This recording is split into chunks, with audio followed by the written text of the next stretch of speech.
समस्तीपुर संसदीय सीट पर ना तो विकास मुद्दा रहा और ना ही बेरोजगारी ही मुद्दा बन सका। आखिरकार समस्तीपुर सीट पर जात पात ही मुद्दा बन गया और यह मुद्दा बनते ही किसकी जीत होगी और किसकी हार यह लोगों को अब दिखने लगा है। कारण है कि समस्तीपुर में जात पात की राजनीति सर चढ़कर बोल रही है और हर गांव हर टोले में जात के आधार पर लोग बढ़ चुके हैं। यदि जात पात पर ही वोट हुआ तो जीत किसकी होगी, हार कौन सकता है, यह आपको इस संजीवनी बिहार के एपिसोड में देखने को मिलेगा। समस्तीपुर संसदीय सीट पर 18 लाख मतदाताओं का मत होना है। जिस प्रकार से बिहार में मतदान हो रहे हैं उस हिसाब से 50 से 60% ही वोट डाले जा रहे हैं। अर्थात 18 लाख वोटर में यदि 60% वोट होता है तो 10.5 लाख से 11 लाख तक वोट हो सकते हैं। यदि 50% वोट होते हैं तो 9 लाख से 10 लाख के बीच ही वोट होने की संभावना है। गुना गणित का यदि समझना है तो आप समझिए, यहाँ सबसे अधिक एसटी जाति की आबादी है, वह है 19%। 19% आबादी में जहां पासवान जाति की आबादी 1,90,000 से लेकर 2 लाख का आकलन किया गया है, वहीं रविदास की आबादी 75,000 है। तत्मा एवं मुसहर तथा अन्य अनुसूचित जाति की आबादी भी 75,000 के करीब है। अब जात की बात करें तो यहाँ जात के 2 नेता हैं। पासवान जाति के वोट पर दोनों अपने आप दावा कर रहे हैं। चिराग पासवान पासवान जाति के नेता के रूप में बिहार में स्थापित होना चाहते हैं। स्थानीय होने के नाते महेश्वर हजारी के पुत्र का दावा है कि वे पासवान जाति के हैं तो समस्तीपुर में उन्हें ही पासवान का सपोर्ट मिलेगा। ऐसे में 2 लाख मतदाताओं पर एक दूसरे को मात देने के लिए दोनों दल पासवान टोले का दौरा कर रहे हैं। आज 10 मई को चिराग पासवान भी समस्तीपुर में रोड शो करेंगे। कल्याणपुर विधानसभा क्षेत्र में चिराग पासवान का रोड शो होगा। यह साबित करने के लिए कि रामविलास पासवान का वारिस चिराग पासवान ही पासवान जाति का उद्धारक है। ऐसी स्थिति में पासवान जात के वोट को लेकर जहां हजारी परिवार एवं चिराग पासवान के बीच पूरी टसल होती हुई दिख रही है। अब चिराग पासवान का यदि नेता है तो इसका फायदा संभावी को अवश्य मिलेगा। यदि महेश्वर हजारी को स्थानीय आधार पर नेता माना गया तो सन्नी हजारी का यह फायदा होना लाजमी है, स्वाभाविक है। ऐसी स्थिति में जहां लोगों का कहना है कि रविदास के वोट पर अधिकांश कब्जा मोदी जी का है, ऐसी स्थिति में रविदास का वोट यदि नरेंद्र मोदी को मिला तो पासवान जाति के वोट के बाद रविदास की ही आबादी है। ऐसी स्थिति में आप कह सकते हैं कि यदि मोदी जी का इस वोट बैंक पर अपना पकड़ है तो स्थानीय स्तर पर कांग्रेसी नेता डॉक्टर अशोक राम रविदास जाति से आते हैं और वे वर्तमान में कांग्रेस में ही हैं। भले ही उनका टिकट कट गया हो लेकिन सन्नी हजारी कांग्रेस के टिकट पर लड़ रहे हैं। ऐसी स्थिति में यदि डॉक्टर अशोक राम सन्नी हजारी की मदद करते हैं तो रविदास का वोट सन्नी हजारी को भी मिल सकता है। जबकि एक घटनाक्रम में डॉक्टर अशोक राम के पुत्र अतिरेक कुमार जेडीयू की सदस्यता ले चुके हैं। ऐसी स्थिति में यदि डॉक्टर अशोक राम वोट मांगते हैं सन्नी हजारी के लिए तो उनके पुत्र जेडीयू के लिए अर्थात संभावी चौधरी के लिए वोट मांगते नजर आएंगे। ऐसी स्थिति में रविदास के वोट को लेकर भी विखंडन होना तय माना जा रहा है। शेष अनुसूचित जाति में तत्मा एवं मुसहर समुदाय के जो व्यक्ति हैं उनके मत को लेकर भी छीना झपटी चल रही है। इसमें जहां एक और जीतन राम मांझी एनडीए में है तो मुसहर समुदाय का वोट एनडीए को मिलने की अपेक्षा की जा रही है। वहीं दास जाति को पासवान का द्वितीय भाग मानकर पासवान जाति के सन्नी हजारी चाहते हैं कि ततमा जाति का वोट हमें मिले। ऐसी स्थिति में अनुसूचित जाति के वोट बैंक को लेकर भी खींचातानी चल रही है। आखिर पासवान का वोट किसे अधिक मिलता है और किसे कम, यह निर्णायक वोट साबित हो सकता है। इसके बाद दूसरे स्थान पर जाति आधारित आंकड़े बताते हैं कि कुर्मी कुशवाहा का वोट इस संसदीय सीट पर 15% है, जहां कुर्मी जाति का वोट 15% में से 1,40,000 है, वहीं 1,10,000 इस सीट पर कुशवाहा जाति के वोट भी हैं। ऐसी स्थिति में कुर्मी जाति को नीतीश कुमार का समर्थक माना जाता है।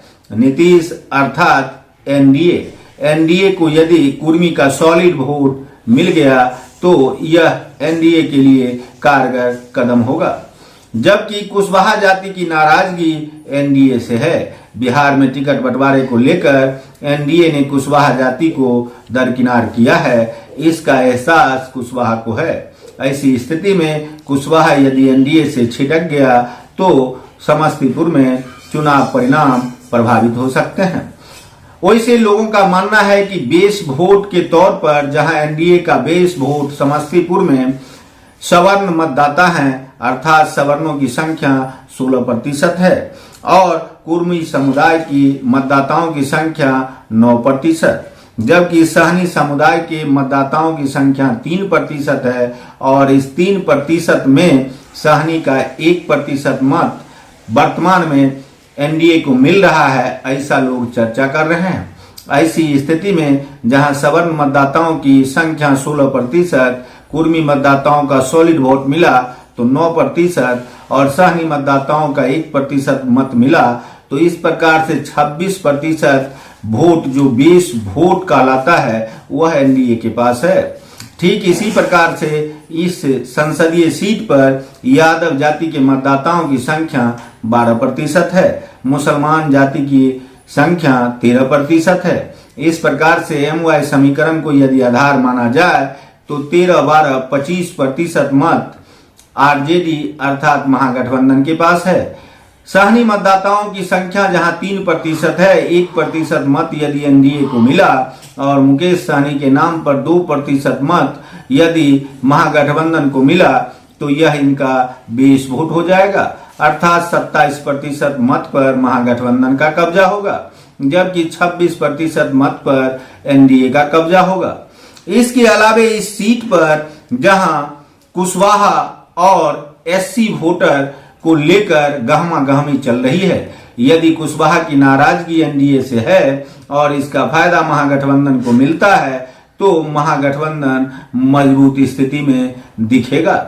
वहीं यदि पासवान के नेता के रूप में चिराग पासवान को माना जाता है तो एनडीए की मजबूती तय मानी जाती है। यदि चिराग पासवान का बेस वोट समस्तीपुर संसदीय सीट से खिसक गया और पासवान जाति के नेता के तौर पर महेश्वर हजारी के पुत्र सन्नी हजारी को पासवान जाति का वोट मिला तो महागठबंधन ठोस स्थिति में होगा।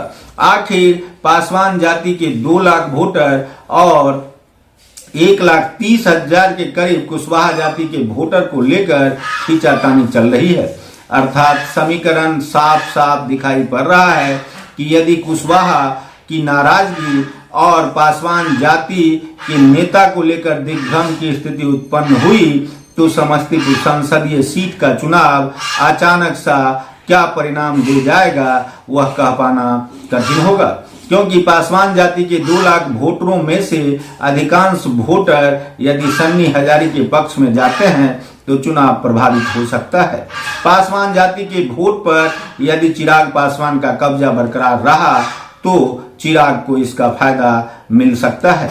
इसी प्रकार से कुशवाहा जाति के 1,30,000 वोटर और पासवान जाति के 2 लाख वोटर समस्तीपुर संसदीय सीट के लिए निर्णायक साबित हो सकते हैं।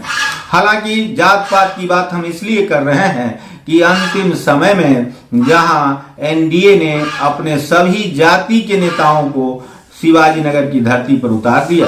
कल नीतीश कुमार स्वयं तो नहीं आए, लेकिन श्रवण कुमार, संजय झा, विजय कुमार चौधरी, जमा खान जैसे नेता का पदार्पण शिवाजी नगर की धरती पर हुआ। इससे यह स्पष्ट होता है कि संजय झा ब्राह्मणों के नेता के रूप में है, जबकि भूमियार एवं दोगमिया ब्राह्मण के रूप में विजय चौधरी नेता उभरकर समस्तीपुर में है।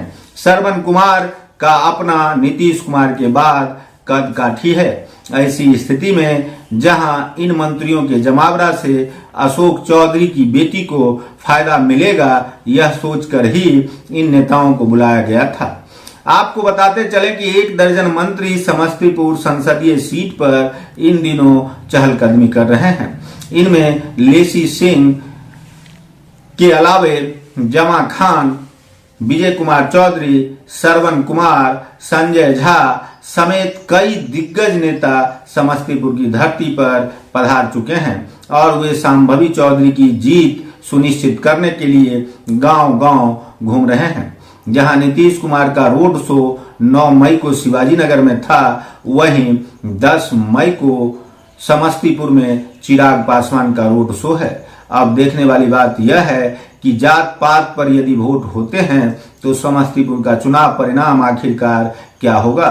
वैसे स्थिति स्पष्ट दिख रही है कि जात पात में बटी समस्तीपुर एक बार फिर से वैसा ही रिजल्ट देगा जैसा वह देते आ रहा है। यहाँ से कौन जीतेगा और कौन हारेगा, किसका पलड़ा भारी है और कौन हल्का पड़ रहा है, यह कह पाना भले ही कठिन हो, लेकिन समस्तीपुर में बेरोजगारी मुद्दा नहीं बन सका। समस्तीपुर में विकास भी मुद्दा नहीं बन सका। स्थानीय और बाहरी के नाम पर कुछ तब्दीली अवश्य है, लेकिन यह भी धरा का धरा रह जाएगा और वोट तो आखिर जात पात के नाम पर ही होने हैं और परिणाम चाहे जो भी हो, समस्तीपुर की जनता जात पात में 2 भागों में बट अवश्य गई है। देखते रहिए संजीवनी बिहार और पाते रहिए नई नई जानकारियां। हम हैं संजीव कुमार सिंह और आप देख रहे हैं संजीवनी बिहार।